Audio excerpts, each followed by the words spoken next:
Holy crap, I read a little bit of details at work, and this TWID sounds like Bungie is starting to cook for Heresy. Hello everyone, my name is TheMadScorpyon, and welcome to the TWID update for January the 16th. Now going into the topics on the front page, Dungeon details, Heresy abilities update, that's the bulk of what we'll be talking about. The Pastest Prologue event, which actually sounds really good, it's comparable to Ribbon's Wishes from last year. What Armor won Festival of the Lost, and then the usual stuff we see in TWIDs, games to give, updates, as well as some rewards, fashion feedback, emblems, movies of the week, but getting into it. We have some details for the new dungeon, and it is officially titled the Sundered Doctrine Dungeon. Now, per the usual, there is going to be a well, I say per the usual, newly usual, we're going to have a contest mode enabled for 48 hours. You will need to be at 1995 light to go through everything, and we are delving into Savathun's Throne World and going back into Rolk's Pyramid Ship, which, oh my god, that is actually crazy thinking about it, because I figured we were never going back there ever again. Honestly, thinking about it, that kind of seems like prime area that we should be using, but again, it was a raid location. We took out the big bad that was in there. To think there is something else that's going to be down there is honestly kind of mind-breaking, unless something down there gets a ghost, or Rolk is revived and gets a hive ghost. Regardless, more details. For entry requirements, you of course need a fire team of 3 to start the Sundered Doctrine Dungeon in contest mode from the planet system map. All fire team members must own the Final Shape Dungeon key and acquire the Drowning Labyrinth quest itself to enter the dungeon. This won't be anything complicated. It'll be located at Ikora or Hawthorne, somewhere in the tower. You'll basically just go get it and go in.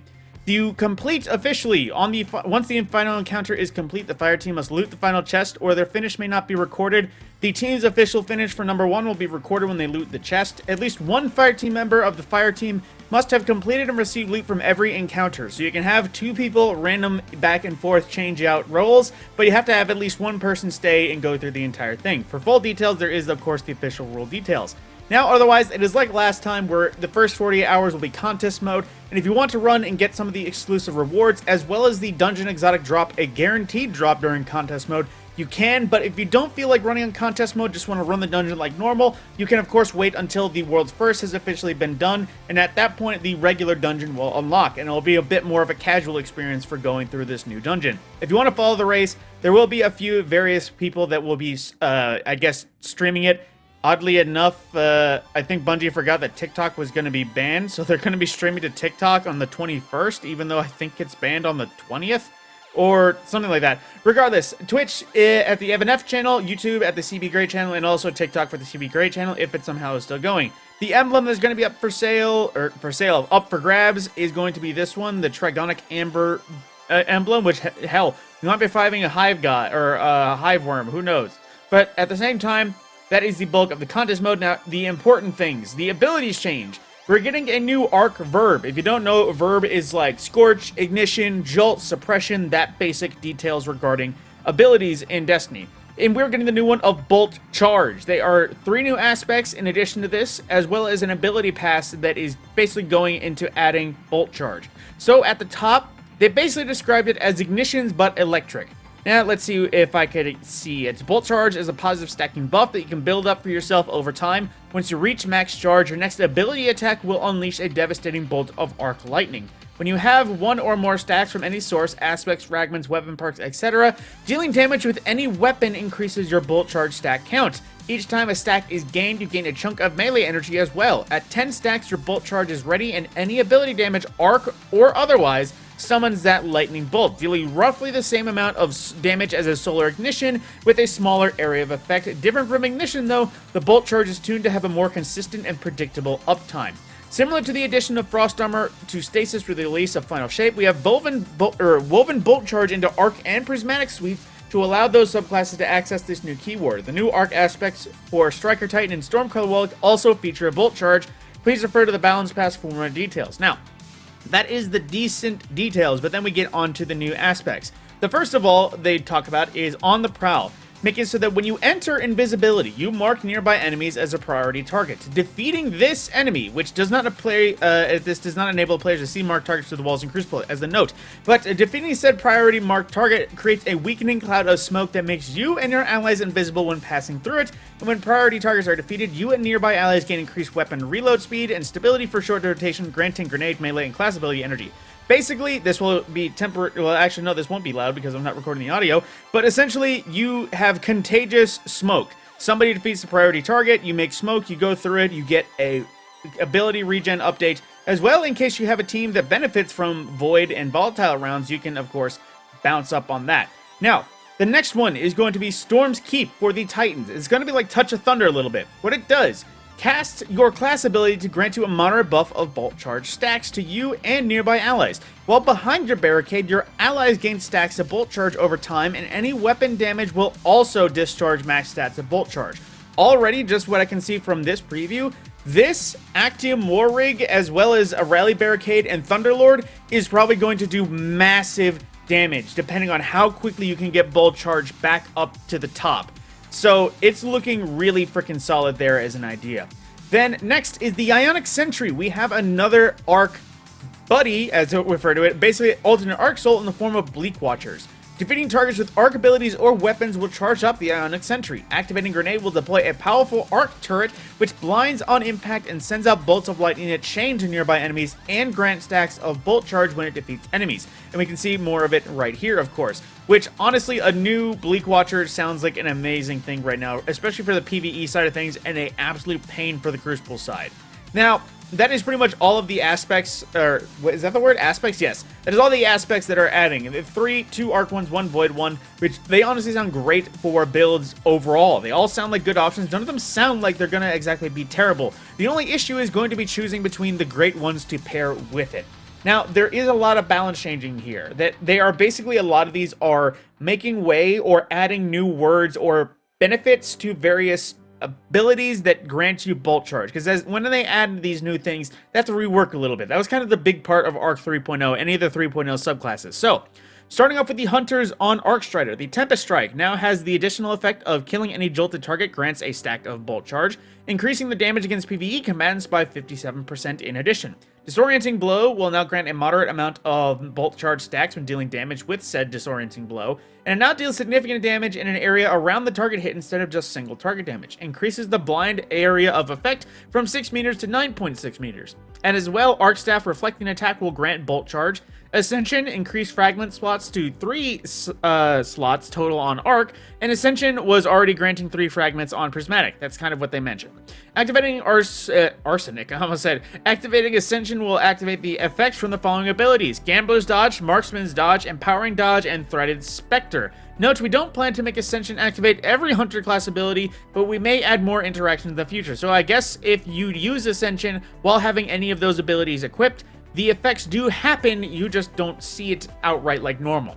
Now for Threadrunner, the Ensnaring Slam. Activating Ensnaring Slam will now activate the effects of the following abilities, also Gambler's Dodge, Marksman Dodge, and Threaded Spectre. Note, we don't plan to make Ensnaring Slam activate every class ability, but we may add more interactions as well. And with Threaded Spectre, they also increase the clone's PvE damage resistance from 40% to 70%. Now, for the Titans, the Barricade. They increase the damage resistance versus combatant splash damage attacks when standing behind the barricade from 60 to 80. So the Barricade is way better at tanking splash damage in general. The Taunt Strength and Range no longer falls off over time, so again, taunting and tanking, good moves there. Now, for Striker in the Juggernaut phase, while the Juggernaut Shield is active, players now have splash damage resistance, 60% in PvE and only 10 in PvP. While Juggernaut Shield is active, players now have a 10% damage resist versus PvE combatants, and when the Juggernaut Shield blocks damage, players are granted a stack of bolt charge. So Juggernaut actually sounds like it might be potentially good in the future, although again, what do you pair with what?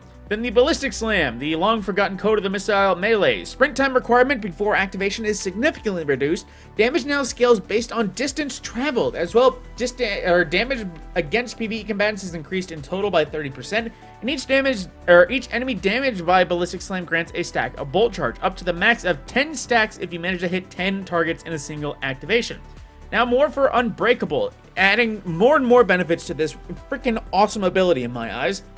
Increase the rate that the Unbreakable offensive throw charges up when blocking damage, so more powerful over time. Increased max damage dealt from the offensive throw by 20%. Increase the health pool of the shield to make it less likely to break when under heavy fire. Increases the Void Overshield charge rate while holding the shield. That was honestly a good thing. Throws now cost half of a grenade energy instead of a full charge, and while the Sentinel Shield is equipped, Orb of Power creation cooldown increases from 1 second to 4.5 per second. Wait, what? What is that? Okay. Cooldown increase. Alright. I guess that's so you don't make so many orbs so quickly. Note, Unbreakable has received a significant buff here. We want to be strong, but we're monitoring it close to make sure we haven't gone too far. And with the Ward of Dawn, now does a weakened pulse when the ward is created. Honestly, just give it back Weapons of Light. That's all you need to do to make Ward relevant again. Now, something that hurt a little bit, but I don't think it will be too terrible in the end. Consecration is officially getting a nerf, which is kind of surprising considering it's been like 7 months since Final Shape and Prismatic gave us 3 charges at will. So what it does, the Scorch Wave and Slam damage in PvE is reduced by 55%. Now keep in mind, that doesn't affect its ignitions. Those are still super powerful, which was the main hammer when it came to Consecration. It is basically just the 2 waves of damage that create the ignition. The initial wave giving a little bit of Scorch, and the Slam wave that gives you the most amount of Scorch that creates the ignition. They lower the damage that itself does, which in most scenarios wasn't too much. So I think it's not going to be terrible. This just makes it so that the main point of a Consecration is, of course, the Slam, and you have to make sure you succeed on the Slam. It hurts, but I don't think this will be so bad that people are going to say, oh my god, they nerfed Consecration to the ground. It's not getting the Syntheseps treatment. Now, next, Stormcaller in Storm Trance. Non-champion damage in PvE increased by 20%. The same thing for Chaos Reach by 15%. And Lightning Surge, they removed the amplification on cast, but now grant stack a bolt charge for each enemy hit with said Lightning Surge. And the same increase versus PvE combatants by 30%. Now, Voidwalker, the Forgotten Handheld Supernova, aka Kalos Accelerant with a Magnetic Grenade variant. They increased the total projectile count from 5 to 9, increased the width of the cone blast by roughly 2 meters, increased the height of the cone blast by 1 meter, and reduced projectile damage in PvP from 20 to 15 per projectile to count for additional projectiles. Note, adding 4 projectiles is potentially a substantial damage increase, but due to the increased size of the cone blast, all projectiles won't land in a single smaller target. This means PvP potency should remain similar, but in PvE this becomes a much more reliable add clear tool, or a single target burst damage option against larger targets. Not gonna lie, I've never even touched Chaos Accelerant since Void 3.0's rework. I like Devour too much. I think this might be potentially good, but personally, I don't think I'm gonna touch it at all. I know people make builds and test, but Handheld Supernova has been forgotten since it was restricted to Magnetic Grenades, so I don't know. Now, for all classes, Radiance. Damage bonus reduced from 25% to 20% in PvE. The Well of Radiance reduced damage bonus remains unchanged. So Radiant without Well is a little less powerful, but Radiant in Well still as powerful. Frost Armor, a buff. Increased damage resistance per stack from 4.5 to 6.25%. At max stacks, you go from 36% resist to 50% resist, negating half damage. This change is PvE only, PvP is unchanged. More for Amplified. While Amplified, PvE combatants are now less accurate against you. This works similar to the Manticore's exotic effects works while in air, while Amplified players also have 50% damage resistance in PvE. Spark of Discharge. They added the effect where picking up ionic traces grant a stack of bolt charge. This is a lot of the stuff that I mentioned where they're adding perks to make up for the new verbiage. The Spark of Momentum, adding effects, sliding over ammo bricks, also grants bolt charge stack. Remove the bespoke melee energy bonus from sliding over ammo bricks, since each stack of bolt charge comes with a bonus melee energy. Reduce the amount of time needed to be sliding to activate Spark of Momentum, and this should make it so you're able to start your slide right on top of an ammo brick while Spark of Momentum will still be activated instead, previously needing to slide after roughly, 3/4 of a second. The Spark of Frequency added effect that while Amplified gain a bonus stack of bolt charge from all sources in addition to the previous effect. The Spark of Volts added effect finishers grant a stack of bolt charge in addition to granting Amplify, and Ions targets defeated with bolt charge will also make an ionic trace in addition to previous effect. Which all these are good. There was nothing that was reworked, they only got basically added effects. That's always good. More effects, less changes is always great. Now, possibly changes. The Facet of Hope can now be activated by Bolt Charge. The Facet of Purpose now grants a stack of Bolt Charge on Orb Pickup when an Arc Super is equipped instead of a stack of Amplify, which sounds honestly great. Amplify isn't that required. And the Facet of Sacrifice can now be activated by Bolt Charge, whatever that means. And now some modifier tuning. The Brawn modifier, which I honestly hate. Tune the healing sources to be better balanced with the health economy when the modifier is active. And that's all they have for Heresy.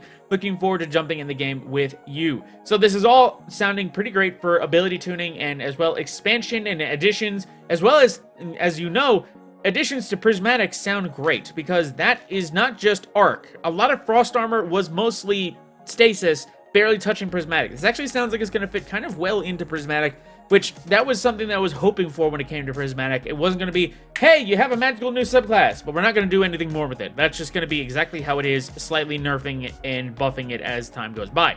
But then next, the Pastest Prologue event. Basically, this is like Ribbon's Wishes. Throughout the event, you'll have a chance to earn a total of 8 bento tokens, so spend wisely and make them count. Next, let's check out the rewards. Basically, on the 21st, you can visit Drifter to pick up quests that will return a special currency called bento tokens. These tokens get exchanged for some, if pretty snazzy rewards at Eris. So right here is a broad showing, and this might look familiar. I'll get into more of that in the future.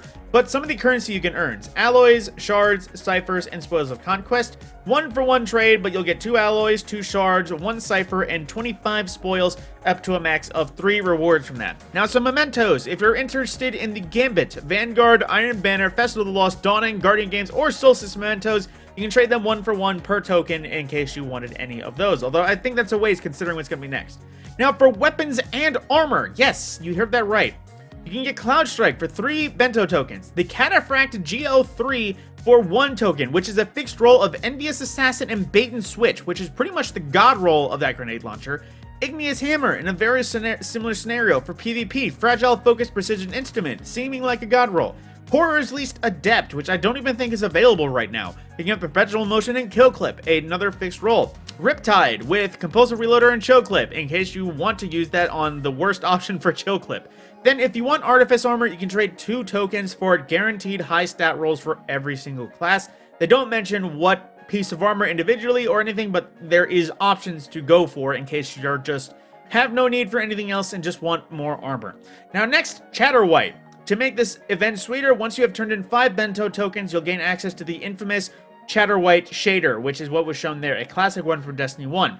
The Pastest Prologue event will be around for 2 weeks, so don't waste any time. Make sure you spend all your bento tokens there before the start of Heresy, which will be relatively soon, so keep that in mind. Now, the voting results for Festival of the Lost Armor voting, which I could not be happier with how it turned out considering how much I couldn't pick for some of them.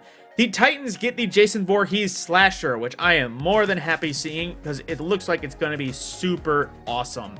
Then next is the Hunter Spectre, which even looks more ghostly and ghastly. As much as I love the ghost-faced armor, this does look a little bit more thematic for Halloween as a ghosty ghoul La Llorona style looking thing. And as well, the Warlocks won with an almost overwhelming vote of 73% going for the Slender Man, which as much as the Scarecrow looked cool, you gotta admit, if you picked anything other than Slender Man, there's something wrong with your brain. But with that, as well, they did mention some changes they made as last year that basically, wait, hang on, I'm gonna read this word for word. In addition to the runner-up entries for this year's being developed, we'll also be releasing the runner-up wizard designs from last year's vote during Heresy. Keep an eye out for availability. We mentioned last week that they don't have plans to revisit voting runners up to the years past, but there's one more set that bears mentioning, the Kaiju Lizard Hunter. Anytime we talk about Festival of the Lost Armor, the set inevitably comes up, and looking back, there's some obvious magic happening. However, we don't feel like this old concept quite meets our standards in new armor sets. Instead of tossing the whole thing in the bin, we're talking about a more targeted approach. In 2025, we'll be releasing a legendary Hunter Cloak ornament that pairs the new look for the Dragon Shadow Exotic Chest Hunter piece. They'll be Kaiju Lizard themed and will pull inspiration from old Festival of the Lost concepts. I was almost given hope, because one of the biggest missteps in my mind was old armor sets. We had a Godzilla armored Hunter that looked killer, but people wanted like Gundams or some other thing that was not at all comparable. So I'm not getting it full, but I'm getting it partial. That's a little bit good for me. Then next we have more games to give, which is actually coming with some unique rewards, as we have an offset cel-shaded kind of weird shader, as well as a Sparrow that looks in a very similar aspect, as well as the Maximum Heart emote. Basically just contributing, playing anything, visit the games to give article if in case you want. Now, some of the fashion feedback for this week, the themes, I'll just run by them. We have Cyber Streetwear, Galactic Monarch, Liquid Metal Sheath, or Stealth, Arc Courier, Comic Book Superhero, Music Festival, Frost King, and Celtic Warrior. So, and if any of that matched you, do whatever you wish with the fashion feedback and make it work. Now, some dramatic music. Of course, Kel's Fall, it had some nifty, oh, wait, hang on. Oh, I think it's because of some of the stuff with the organ in Kel's Fall. So keep that in mind in case you were looking to get a nifty emblem. I guess that was this one, although it's a little bit bland in my opinion. Regardless, as well, there are some favorites. I think, oh, it's people that were playing with a variety of songs on the organ. So we have the Through the Fire and the Flames, Freebird, the Guardian theme, Never Gonna Give You Up, Megalovania, Deepstone Lullaby, Among Us, Hope and Bloom, No Time for Caution, Bram's Lullaby, In the Hall of the Mountain King, Bones the Ocean, Concerning Hobbits, Ode to Joy, Megalovania again, and Journey. Now, it was such a shame they didn't mention the Davy Jones thing. It's literally something on an organ. Make the Davy Jones theme appear. Now, I know it's getting long, so I'm going to try to keep it going. So, updates last Tuesday, basically re-enabled Shadow Shot, some important details there. Now, Slayer's Fang and self-damage. They made some mentioning here. Conversations about Slayer's Fang ability to do self-damage and apply weaken to yourself if you're hit by the ricochet projectiles. Note the weakening is only applied while Nightsworn Sight is active. While the self-damage always happens, this is intentional for both gameplay and narrative reasons. Want to give a little bit of insight to the thought of the process. A lot of ricochet projectiles or explosive do self-damage. Think sleeper stimulant, hard light, anything that has ricochet rounds. They can deal self-damage. And keep in mind, ricochet rounds, as it's an important balancing measure. If you're taking this cheeky shot around the corner or just firing from the hip, the self-damage provides a balance to ensure high risk, high reward usage. On the narrative side, Slayer's Fang is aware of its use as a tool for destruction and doesn't lend its power to wielders easily. You may find that the mishandling of Slayer's Fang, the gun with a mouth for a barrel that may just bite back a little bit, but the ultimate Slayer Baron weapon in your hand, you may not fear dreams nor teeth, but you will have to handle it with care.